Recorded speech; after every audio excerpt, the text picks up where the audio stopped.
Okay, it's Tuesday morning. I'm not going to jinx today by saying anything about it going well. Haven't checked the bats yet. I'm going to check the bats now, hence the big bright flash. I have a plan A and a plan B for the bats.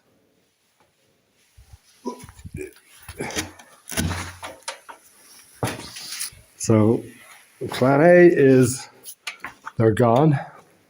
Now, bats hibernate, apparently. I thought they were around all year, but they hibernate, so they might be too weak to move or do anything. So, if they're still there, which they are,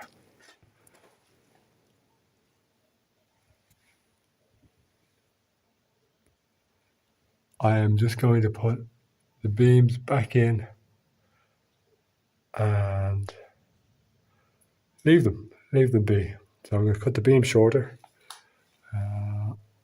So that it's a huge pocket there. So if I go as far as where the mark is here, I should be fine. And I might need to leave a little groove out of the side just in case there's no other way out in there. Oh, I don't want to disturb them too much. So that's the plan of action then. The opening in the wall there is the right size for my joist, but there's a bit of concrete on top, which I should, by right, chisel out, but I don't want to disturb the bats. I'm going to just trim down the timber so it just slides in nice and slow and quiet. So I'm going to take 10 mil off. On the top side, it won't affect the height of the joist. It won't affect anything, so it should be fine.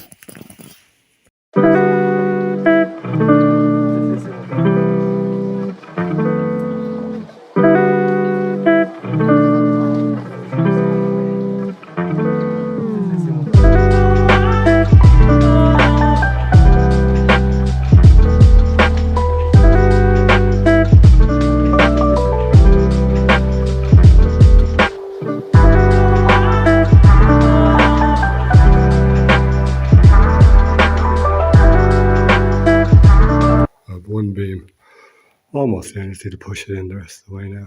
I've left a big gap at the top so they can get out.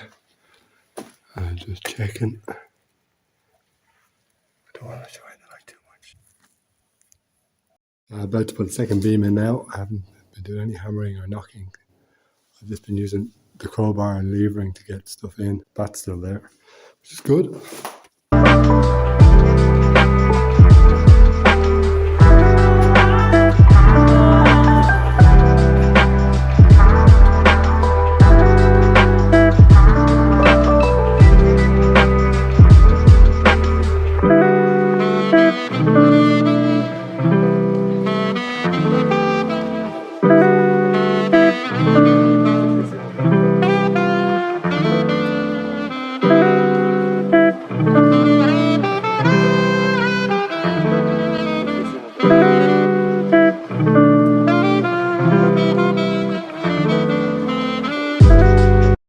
I abandoned number one because it's just too hard to work up in the air. So I put the joist into number two.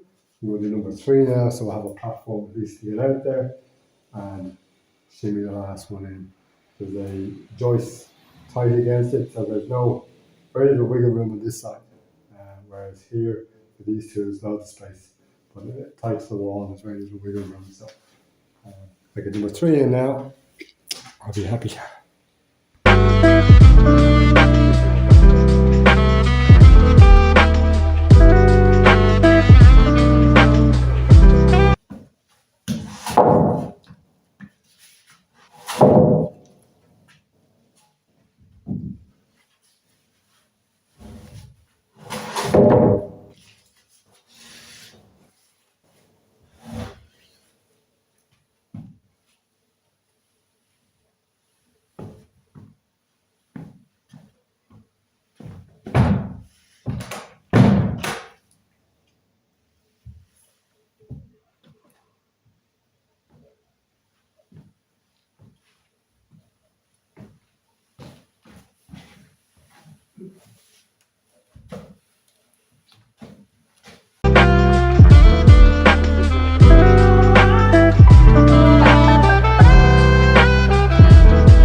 Okay, so that's the last beam. If anyone has watched these videos, the big lesson to take from this is don't be stingy with your cuts. Don't try and leave too much in the wall, because every beam will be like that. Stuck, stuck, stuck, wiggle, wiggle, cut, cut, wiggle, wiggle, stuck, stuck, hammer, chisel. So, yeah, it's okay to have a bit of leeway inside the wall, inside the pockets. That's what they're there for when you're retrofitting. So, what to do? Like 20 mil off that, should see that go down. It's just caught in there and behind the door. Anyway, voila, last joist in. I just changed sides there.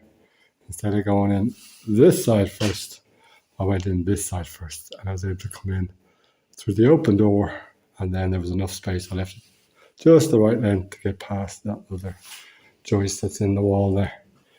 So next step is to get some slate, just to pack up these joists to get them all level. Then I need to work out where my level is to match the concrete floor that's there under the old kitchen. And once that's done, I'm just going to do these walls. I'm going to do a lime render on all the walls here, patch them up. I'm going to block up the fireplace here, close that off, put a cap on the roof. Got to block this up in line with this wall, close it off and just leave a vent for our extractor fan. And then do a bit of plumbing, because at the moment there's no hot water downstairs in the house. There used to be a gas geyser here, it broke, they never fixed it. They only had hot water upstairs. But I think I'm going to take the hot water tank out of the bathroom. That's where it currently is. Put it in the kitchen unit at the end here. And then there'll be straight access up to the bathroom. So I'll have hot water in the bathroom, and then along the back here, through here, around the corner, hot water at the taps here. And then I'll just run new coal lines from the mains, which is here. Currently there's one that goes through the floor here, through the concrete, along here, out here, across here, into the wall, up here somewhere, across here, and into the bathroom here. So I'll just chop everything up there, bring up a fresh coal line in the corner with the hot, and feed everything in the bathroom that way, and do an outside tap at the same time. And that is all the plumbing that needs to be done. A little bit of tiles to come off here, but yeah, it's going to be a lot of plaster going on these walls to get them flush. So I need to get my finger out now, because it is the 14th of November. We have about 3 to 4 weeks, the kitchen will be here. The electrician should be starting in the next week or so. So he now has joists to put everything on. I can show him where to leave things in the wall, and we'll be good to go.